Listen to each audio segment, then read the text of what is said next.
Bollywood dream girl నటి మరియు నృత్య కళాకారిణి మరియు పొలిటీషియన్ హేమమాలిని మొదట మన తెలుగులో పాండవ వనవాసం సినిమాలో ఒక నృత్య రూపకంలో మనకి కనిపిస్తారు.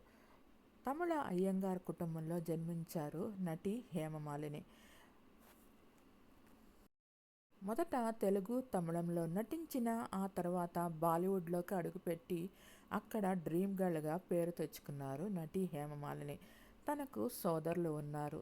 మేనత్త మరెవరో కాదు, వైజయంతిమాల. వైజయంతిమాల గారు మన అందరికీ తెలిసిన నటీమణి.